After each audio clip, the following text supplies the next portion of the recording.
Listening is not when you go into these villages and like you're nodding your head as the person's talking, waiting for them to stop talking so you can tell them what you're going to do. Like you have to actually listen, right? I got jumped by a pack of thieves. I had black widow spiders and safari ants swarm my hut. I got malaria. We had an earthquake. And the last day of the week, which was also my birthday, I got struck by lightning. We need a new breed of leader to step up and run for office. Veterans are one of the last trusted institutions that we have in the country.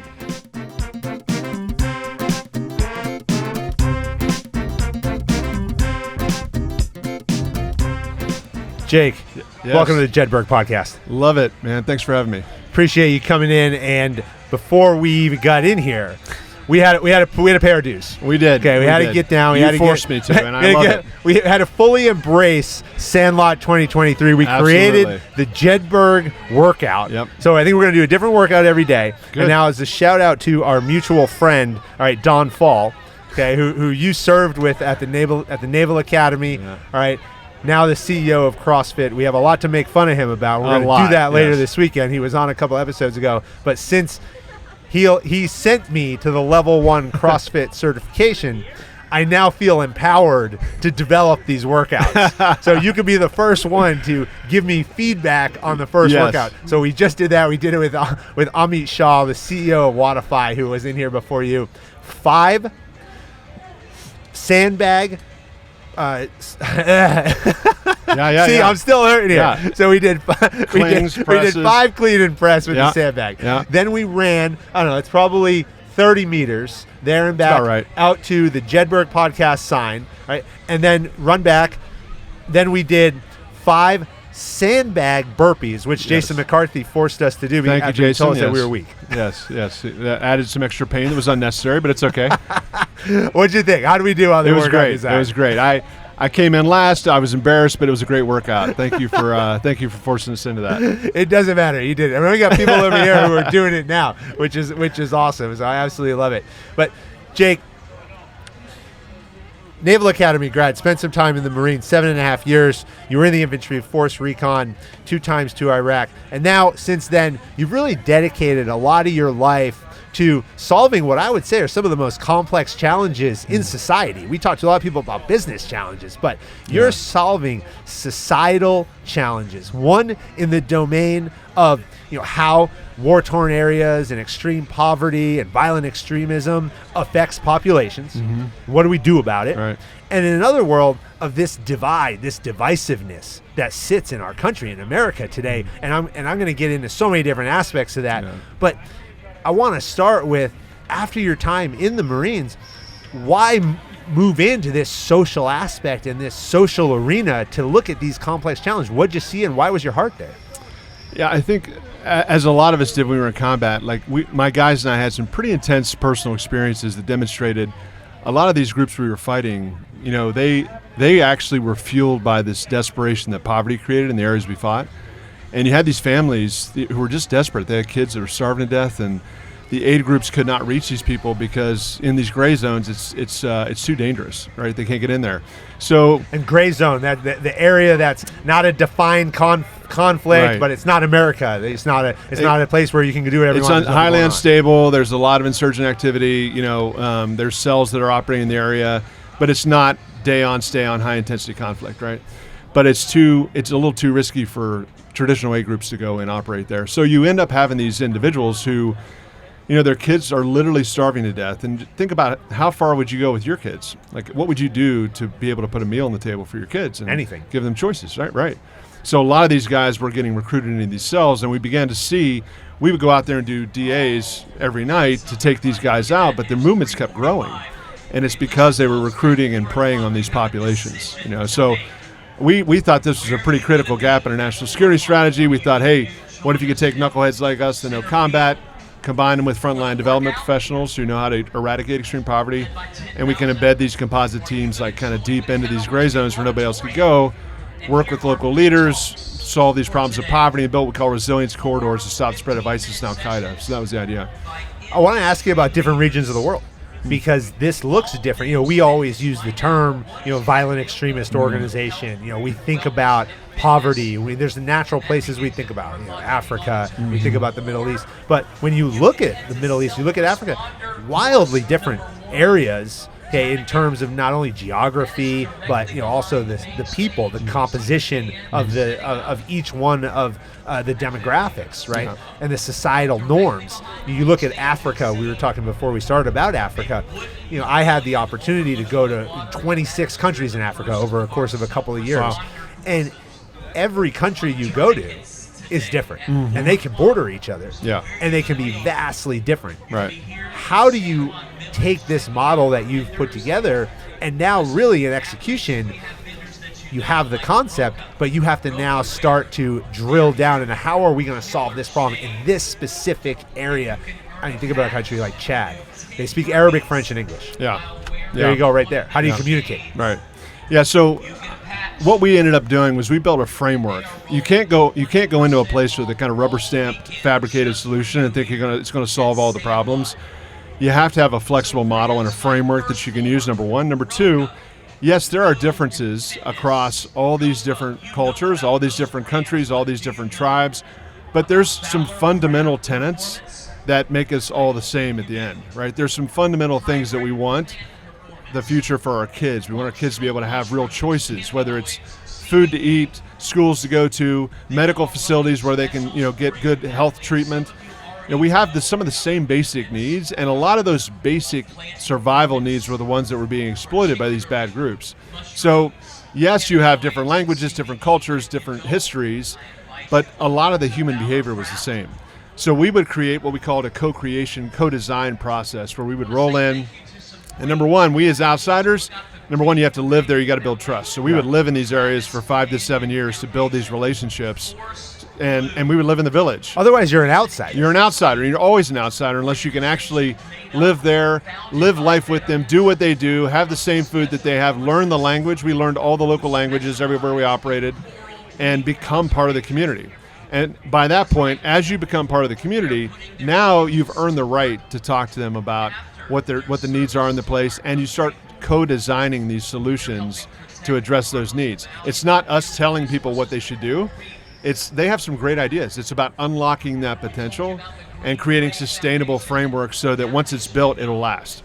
We talk in special forces and special operations. I mean, what are you really doing at the end of the day is you're going into an area, you're understanding their problem, as you mentioned. 'Cause how do you understand the problem when you hop off a plane, you show up, what are you going to do? Look around and tell everybody what to do and how to do it? That builds resentment. We did that. We watched this happen for the better part of it, and much of what we did for better or worse over 20 years.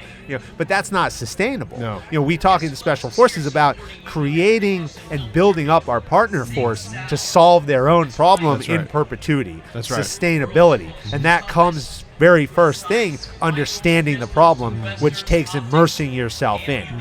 We call it the G base, the guerrilla base. How do you get in and build that trust and rapport? And listening, right? We got to learn how to listen.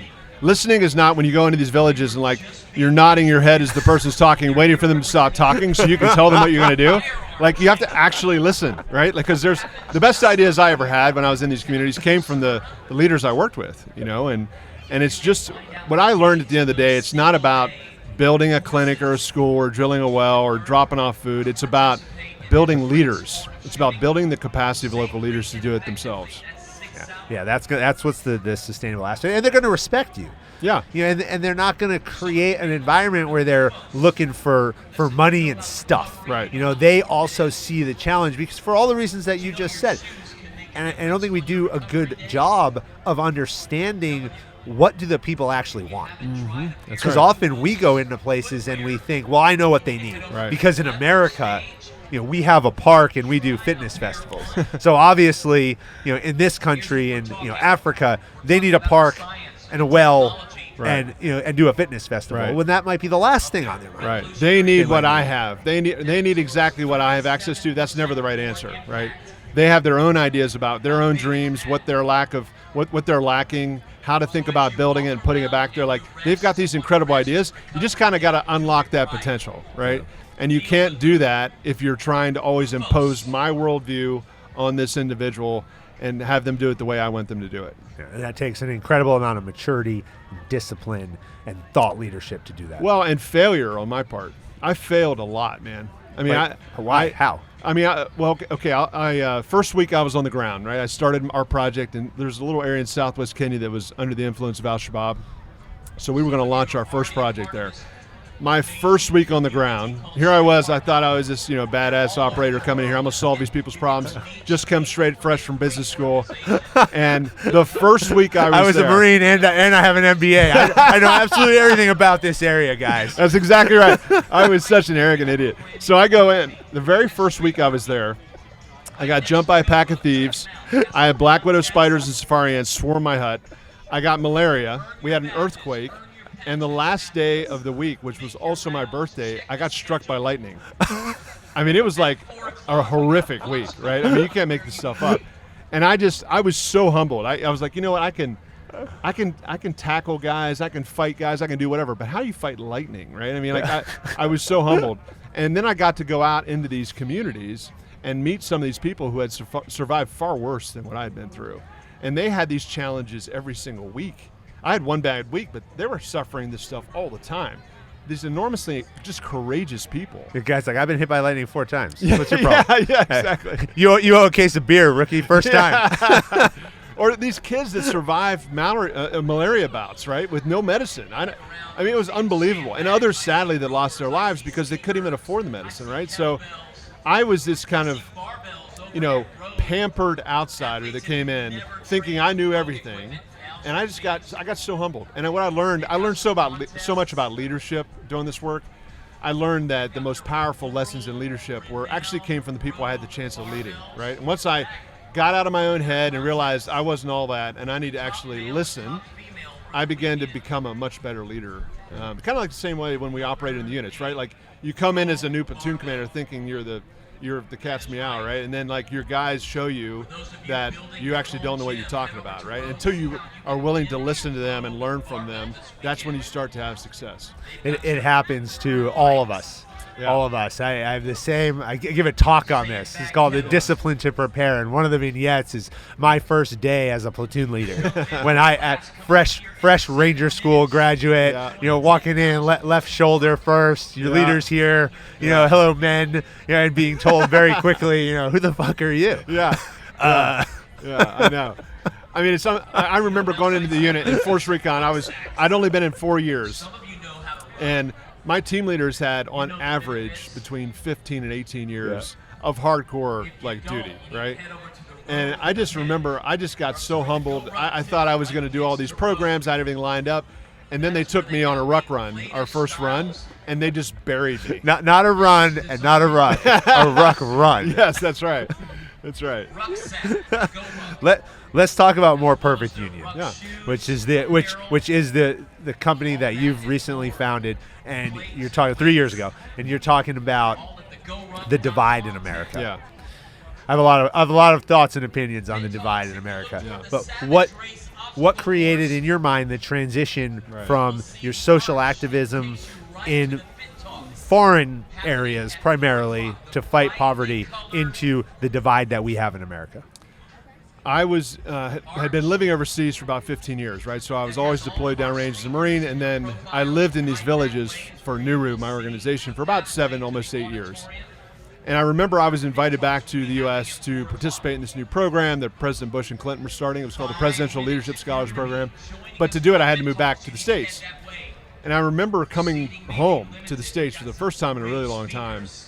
And man, I was shocked about what I saw. I just didn't recognize the country we left to fight for in 2000, There was this bitter fear and divisiveness, ripping apart our communities. You had this political system that was destroying all value for the American citizens. I mean, it was a government of, by, and for the people, and the people had no voice. And I was really sad. All of us had been downrange fighting for the idea of America against our enemies, against ISIS and Al-Qaeda, only to realize it wasn't going to be them that beat us. It was going to be us. And then I got really pissed off, man. I was like, I am not about to watch all the sacrifices that our buddies made, and many of them paid the ultimate sacrifice for this idea, this powerful idea of America, only to watch us tear it apart. And that's what inspired me to kind of like do something about it. I want to ask you about something you just said there. You said it's not going to be an existential factor that tears us apart. It's going to be us. I couldn't agree with you more. I think we've seen so much of that over the last years. I mean, this isn't a new thing. We're going to go back many years where I think you could see the start of this. I want to ask you about the political side of things right now. And why, when we look at our political leaders on both sides of the aisle, because what you're fighting for is to find the middle ground. Right. What happened to the centrists? And I ask me that myself all the time. What happened to the normal person who stands up, speaks with clarity, makes sense, and everybody says, "Whoa, that makes sense." Yeah. Where are those people? Why? How have we gotten to this place where you both can't win? You gotta win. If you win, I gotta lose. If I win, you gotta lose. Why are we Zero here? sum. It's my opinion is there's several things that are happening at the same time. One is our political system is set up to incentivize the most extreme behavior to win. So if you look at our primary, to get a little bit detailed for a second, we have a primary election, we have a general election, right? In the primary election, you have Republicans running against Republicans, Democrats running against Democrats. But when people go to vote in a primary, usually only 10 to 12% of the population vote in primaries. And those people that go out to vote in primaries are usually the more extreme or more ideologically pure individuals. And that means that if they're the ones voting, the candidates get pulled further to the right and further to the left in order to win. So by the time you get to the general election, you're choosing between two people that represent the fringes of our country. 70% of Americans in this country are not represented in government anymore. There's this huge missing piece in the center in our leadership. Now, those people are there in the country, but they don't want to run. Why would they? Like, our politics are so toxic right now. People don't run for office now to make a difference. They run for office to make a name for themselves, to become famous. Media celebrities, disinformation and misinformation, social media, they've actually helped to polarize the country, right? And they've helped to dehumanize both sides from one another. Remember, it's a tactic we use in combat. They would dehumanize the enemy to make them easier to destroy. Our media celebrities and political leadership have actually dehumanized the other side so that we not only have a difference of opinion, we hate the other side. And that's what's tearing us apart. We've forgotten what it means to be Americans. We've forgotten that there's so much more that unites us than divides us. And so in this moment right now, we can't wait for politicians in Washington to solve the problem. Like, we, the people, have to solve the problem right now. We've got to find a way to come back to the middle and find what we call higher ground, not just common ground, higher ground, in order to help this country heal. I think about what you're saying. I think about all of the press conferences that you see, all of the speeches that you see, where people get up on both sides. And they'll start the conversation with, we need to come together. We need to unite. But this person, they're tearing us apart. They don't want what you want. You don't want that, right? Right. When we have that messaging, how do we stop that messaging? How do we get everybody to understand that, hey, stick to the first half of your speech, right, not the second half? So two things. Number one is we need the right kind of leaders to run for office. Okay, and I'm a big believer. When I first started looking at this problem set, I began to see that one of the greatest strategic assets our country is not leveraging right now is our veteran community coming back from Iraq and Afghanistan. You know, as vets, when we're coming back from overseas, we need a hill to take, right? We need purpose, we need meaning. And you got a lot of amazing men and women coming back from overseas, and they're having a tough time reintegrating because they don't have that hill to take. And I'm saying there's no better, tougher, more important hill to take right now than saving our democracy. We fought for our democracy overseas against our enemies. Now we got to do one more tour here at home to help save this country. We got to mobilize our veterans. So we need country first combat vets running for office. Now, these are vets that are not beholden to a political party. They're beholden to the American people that they represent, right? A common sense approach, putting country over party. This political party stuff is just, it's nonsense. And the way that we're structured right now is tearing us apart. So we need country over party individuals to run for office. Second, we need these veterans mobilizing people in communities, all regular Americans all over the country, to come together to do good work in the community. Veterans are one of the last trusted institutions that we have in the country. You know, that you've got, they poll every year like 60, 70% high on trust, whereas Congress is like 12%, right? Like veterans, people still trust veterans on both the left and the right. So our veterans are the conveners, right? We can pull people together in our communities from the left and right around the common cause, around doing service projects for the community, right? Around learning how do our elections work. Let's learn together about how our government even works here at the local level to participate. So the Congress right now, 118th Congress started this year. 90, I think the number's 91 veterans. Someone can't quote me on that, but it's right about that number are serving. It's the most amount of veterans that have served in Congress since post-Vietnam era. Do you have hope that is going to begin to change the needle? Or is that enough? Does there need to be more? What is the number? Yeah, so there was a time when 75% of Congress were veterans. World War II, just after World War II, almost all of Congress were veterans. And I think that's important. Now, I'm not just talking about men and women who served in uniform in the military. There's lots of other ways to serve the country, right? You've got people in the Peace Corps. You've got people who are doing AmeriCorps in the inner cities trying to help out their communities, right? There's lots of ways to serve, but we need people with a service mindset and mentality who understand what the cost of freedom is if they're going to actually lead in this country. And we can't have these kind of grandstanding celebrity types who are going in there just to make a name for themselves and get followers on Twitter and Instagram and whatever it's called, Truth Social, or all these different platforms, right? Like, they're literally just trying to get followers, make a name for themselves, and raise money.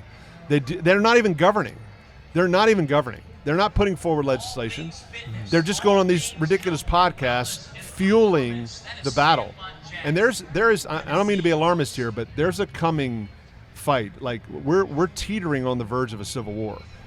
And when I say civil war, I'm not talking 1860s, type civil war, but mass violence where you've got left versus right. And we have got to stop that from happening. We're in a moment right now of crisis in our country, and we've got to do something about it. It's going to take regular people to do something too. We all have to make a difference in this moment, and we can. You brought up social media. What role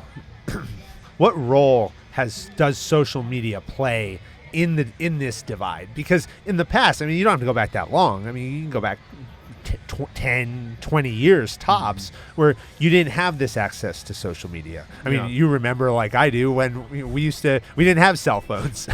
I had a flip phone. I mean, and then we had a flip phone that didn't do anything except call our parents. That's right. That's right. That's exactly right.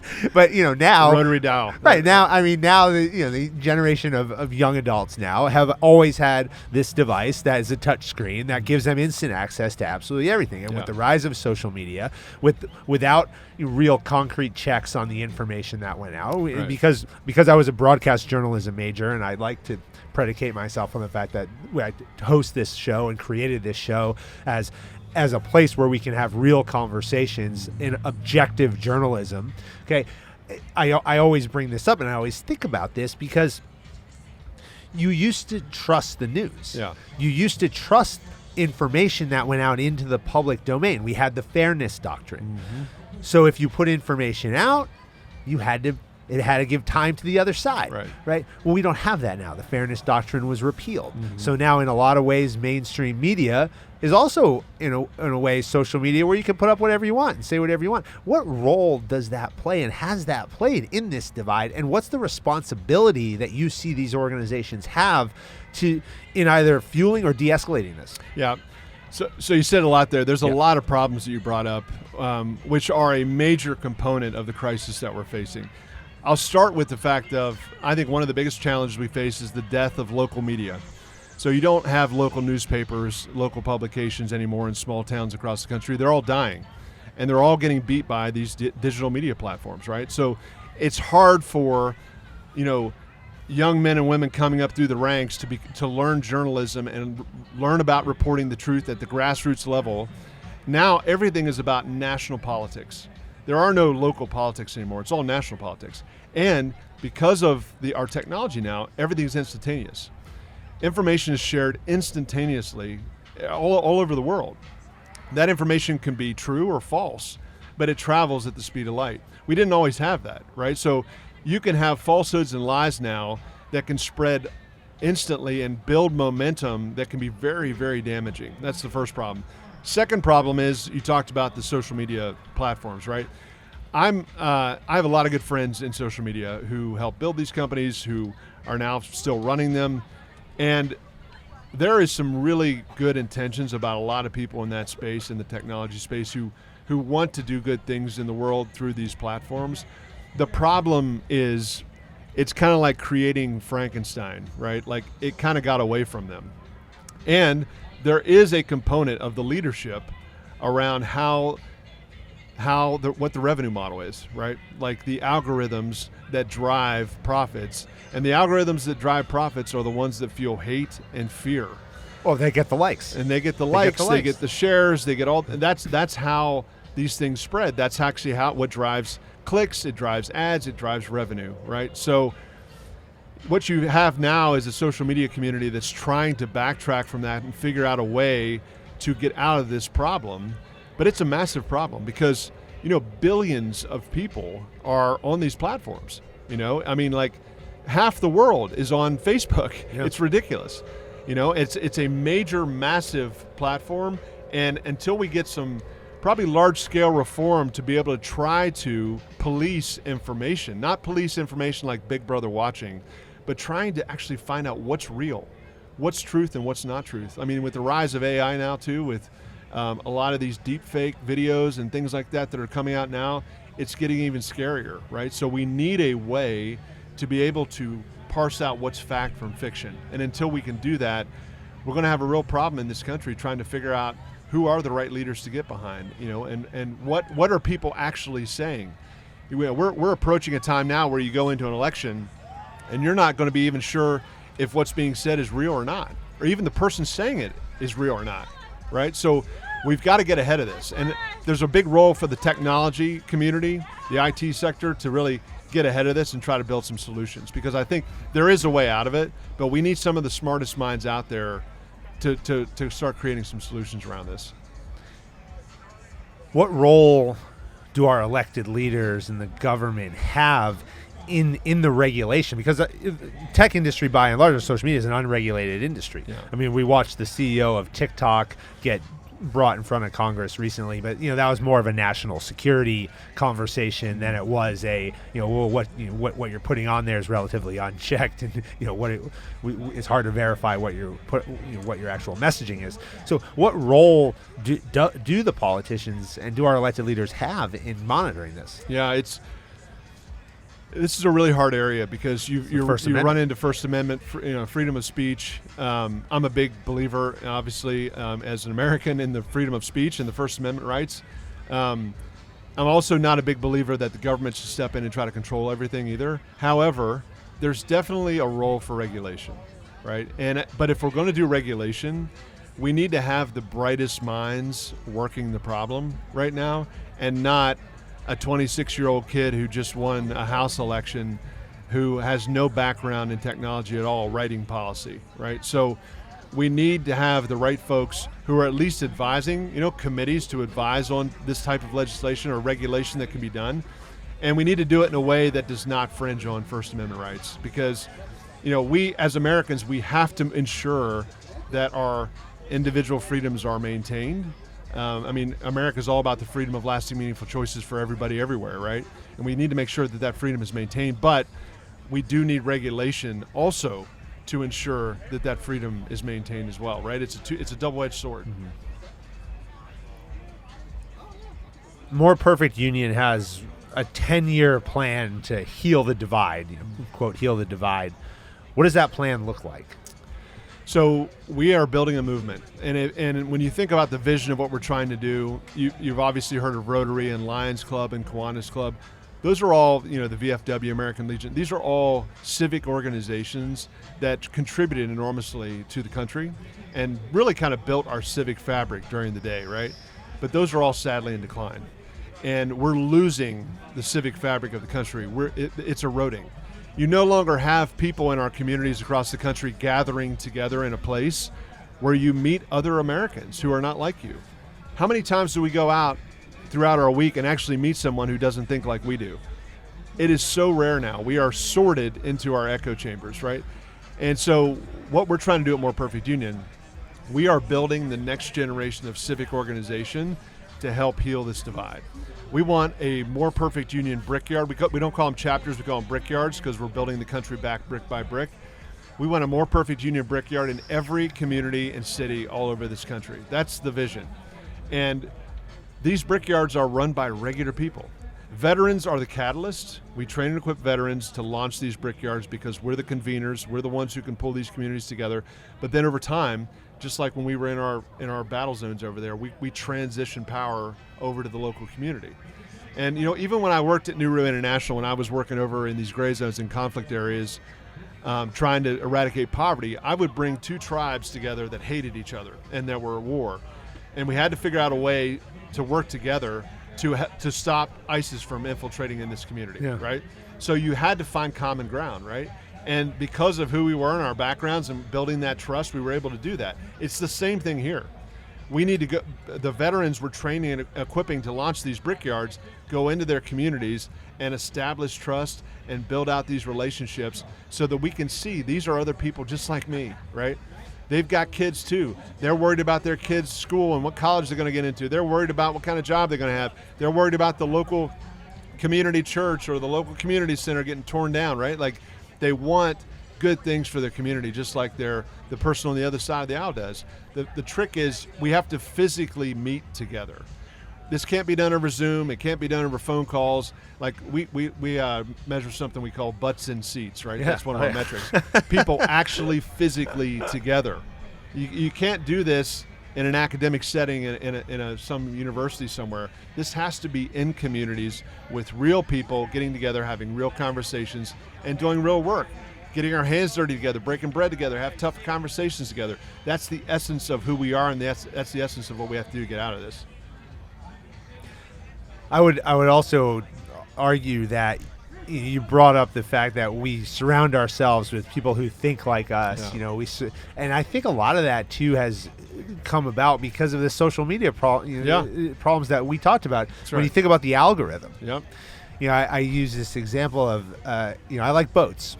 I got a boat. I look at a lot of pictures of boats, and then when I go on Instagram, or I go on Twitter, or I go on any of them, all of a sudden I'm getting pushed ads for boats. Mm-hmm. And then if I look at a picture of a boat, now the only thing in my feed are boats. Yeah. Now I realize this, but I think about all of those who don't, all the people who go through their feed and after it learns them and understands the 3 or 4 things that they look at, in a month's time, if you weren't conscious of it, the only thing that you may think exists are boats in the world. Yeah. And there's nothing else. Yeah. And that's a super dangerous place to be. Absolutely. And there was a time where, and think about that. That's boats you're talking about. Yeah, no, yeah. Think about if it's lies coming out, right? Hate. It's like terrible, hate coming out on your feed. There was a time when the leaders of this country, you would actually look to your leader to tell you what was real and what was not real. You trusted that person. You respected that person. We don't have that anymore, right? People hate government. They're afraid of it, and they hate their leaders. They don't have any confidence in their leaders. This, as just as it was in the units we used to work in, this is an issue of leadership, right? The way out of this is leadership, and and it's not any type of leadership. It's servant leadership. We have to be willing to put our own needs aside and be humble, and come into these communities, be able to admit you're wrong. Don't pass blame on somebody else. Own your mistakes and failures, because we're going to make mistakes when we're trying to bring these communities together. Own those failures and then pivot quickly, fail fast, learn fast, and never do it again, right? And begin over time building that cohesiveness and healing, a process that needs to be done in these communities. So 2 questions on the execution. Yeah. So let's say we've identified. Let's say I'm that leader. Yeah. I believe I'm that leader. Okay. I think to myself, I want to do this. Mm-hmm. I want to get involved. I'm sick of what I see. Mm-hmm. I see 2 barriers. Okay. One of them And I always talk about overcoming limiting beliefs. So it's two barriers. Okay, one, how do I fund it? How do you what? How do I fund it? How do I actually put myself in a position now where, because you talked about the party, and if, the parties who have by and large control the money have to back candidates, and if you're not on the fringes, right, you're gonna not get back. That's one thing. The other thing is, we're in this culture now of this canceling. Oh, if they threaten me, if they don't say what I want, we're just going to shut them out. We're going to block them on social media. Okay, they don't exist. Yeah. How do I overcome those two things? So for all those people who are listening, all those people who are saying, I believe I'm that leader, how do I crest those two humps to actually get involved and have a chance to make a difference? So one of the things that we do, we have two components of what we do in More Perfect Union. The public-facing side of what we do is building this veteran-led movement. That's the one that's really scaling rapidly across the country. We also do some quiet work in politics to help train and equip these combat leaders to be able to come out and actually start running for high-level offices. We don't usually talk about that because, we become a target, so because of the toxicity in the system. But what we found is people with our background, there's a hunger in this country for that kind of leadership. There really is. So, number one, you have the background, you have the story, you have the know-how, right? And you have the experience. That's the first hump to overcome, because a lot of these people, they have the imposter syndrome. They think, I can't do it. I don't know anything about politics. I don't know anything about, how to run government or whatever. You have raw leadership skills that people would die for, right? So that's number one.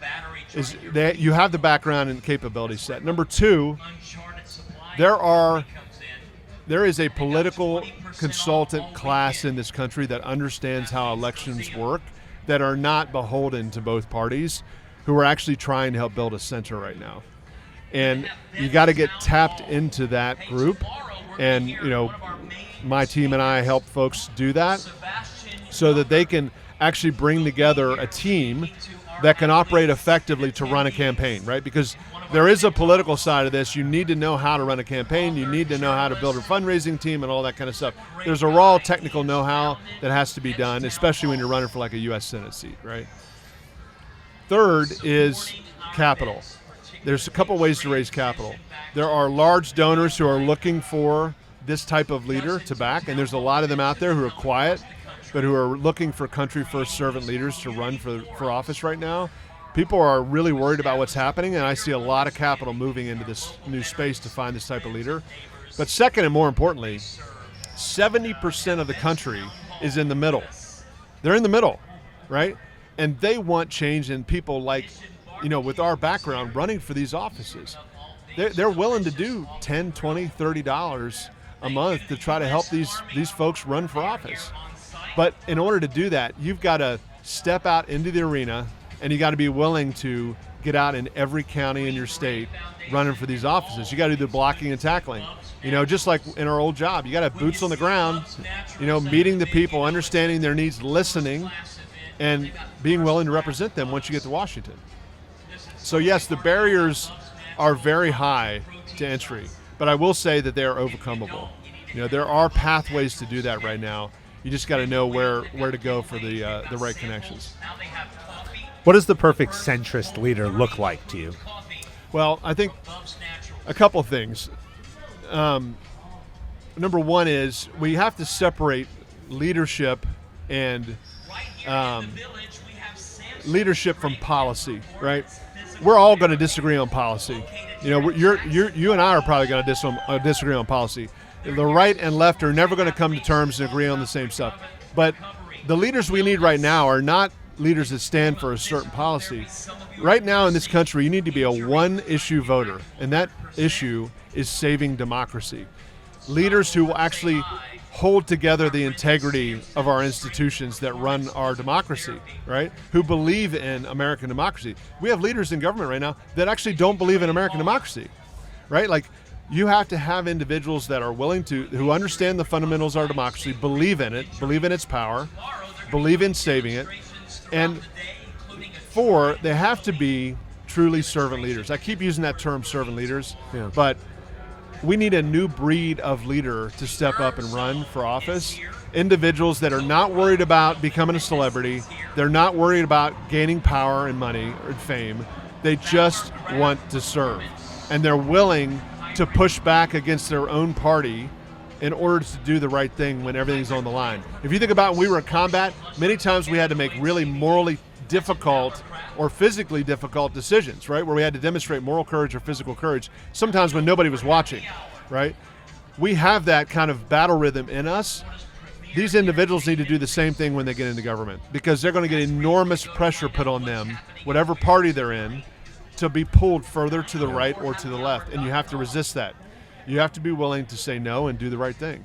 And so we just need leaders who will serve, be humble, and do the right thing. It sounds so simple, but it's really hard to find those individuals who will do it. And I'll tell you the other reason it's hard. Running for office sucks. It's hard on your family.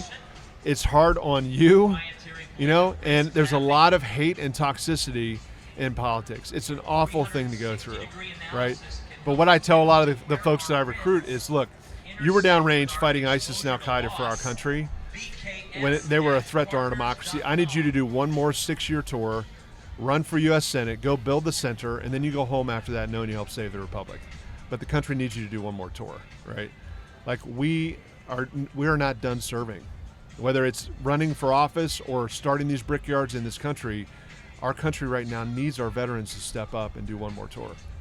Yeah, so it's a scary time. I think that we have to spread that message, and we have to get everyone to understand that. And so I asked you what the perfect leader looks like. How do we get that 70% to understand, though? Because they've got it. Because I agree with you that those are the people who have to get involved. And I mentioned limiting beliefs. How do you get them to take a stand and do something and not just sit back and watch it on TV or think about it and then say, someone else will deal with it? So that's where our movement comes in, right? So we need leaders going into communities and basically helping American citizens understand that they actually can do something. People right now, we have a pandemic loss of agency in the country. Americans feel like they can't do anything. We can't get out of this place that we're in. So if you have leaders who go into these communities and can rally the troops and inspire people to actually do something and be the best version of themselves and actually come together and physically do things. I give this analogy a lot. If you're in if a team's in a crisis and something horrible is happening, a lot of people, leaders and team members face what's called decision paralysis, right? You freeze up. The best way to get a team out of that is get them moving, right? Get them engaged, get them trying things, get them actually physically involved and engaged in helping solve the problem. By doing that, they can start to shake out of that decision paralysis and feel good about the fact that they're part of the solution, that they're actually going to be able to help get themselves out of this problem. And then you have something really powerful come along, which is hope. Right? Hope is enormously powerful. It's not hokey. It's a real thing. You and I both know in some really dark times, if you've got hope, it can really, you can do some pretty incredible things. And in this moment, we need hope. We need people in our communities to have hope. And the only way you can do that is we got to physically get in these communities and get people together. By doing that and doing good things together, we can actually get people on that track. I'll take your concept of hope, and for everyone who listens to me, they'll know that I always say that hope's not a course of action, but because I want to quantify what you're saying, that we have to have hope, but that hope parallels action. It has to translate. You to have action. to have action, right? And so yes, I agree with you. If you'll notice what I said too, hope comes after action. Exactly. Right? Like you have to move, you have to do things, you have to get involved, and hope then comes, right? The action breaks us out of this kind of paralysis, and then the hope comes, and then you build momentum. Yeah, you're so right. Hope, you just can't sit around hoping, right? That someone else is going to solve it. Right. Someone else is going to solve it. Right. And I don't even think that's not even really hope. That's just like being complacent. That's throwing your hands up in the air and just giving up, right? And as Americans right now, we can't give up. There's too much on the line right now, and we can't wait for somebody else to solve our problem. Every generation makes its own indelible mark on the country. Like, it's our turn, and it's our time, and we have to make that mark now.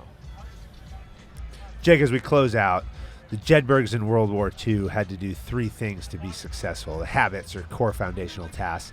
They had to be able to shoot, they had to be able to move, and they had to be able to communicate. You probably heard these terms before. A couple times. But if those are your foundations, your fundamentals, you do them well. If Jedburghs did them well, then they could focus their attention on more complex challenges that came their way. What are the 3 things that you do every day that set the foundations for your success? Well, I'll just get really, really tactical. And this and personal for myself. This is the way that I'm able to kind of continue pushing the envelope and dream big. Number 1, I have to work out. If I don't work out, I lose my mind, and I'm sadly right now fat and out of shape. But I still am working out, but not enough. But working out. You can do it again if you want. It engages my mind. It keeps me sane. So working out is a really important part of my life. Number 2, my faith is a foundation for me. My faith in God and the inspiration that brings me gets me through a lot of really dark times. I mean, you started out the podcast talking about how some of these things I'm trying to tackle seem pretty impossible and pretty dark, and we get in some pretty dark places. But my faith is what helps me push past that and believe that the impossible is actually possible. And I'd say, number 3, always be learning. Like, I try to learn from everybody I encounter. I try to read a lot, listen to podcasts, talk to people who aren't like me. My team that I lead, I try to learn from them. As a leader, I think we always have to be learning. And if we're in this kind of like self-improvement mode all the time, we won't be stoppable, because we'll constantly be evolving to tackle the next problem. And that learning piece also correlates to where you're talking about listening. Yeah, earlier. exactly. You can't learn if you can't listen. Exactly, that's right. No. Yep. And I like what you said too about if we're always learning and we're always looking for a new way, a new solution to make it better, you can't be stopped. Right. You can't stop someone who wakes up every day with clear goals and clear vision and clear mission and says, I'm going to stop at nothing to get this done and do That's this. Right. And I'm willing to fail and learn from it and never do it again and keep going and just not giving up. That person's unstoppable, right? And we need people like that all over the world, right? All over this country for sure, to get us out of this problem. I wear this bracelet that says whatever it takes. Yeah. Yeah. That's and right. I think we're there in this country. I think you're absolutely right. Yep. Appreciate you joining me. Appreciate you rocking the Jedburgh shirt after we made you sweat out your other shirt getting over here. But you said you didn't work out yet today. Now we gave it to you. Thanks, man. It's great sitting down with you. You too, man. Thanks so much. Pleasure.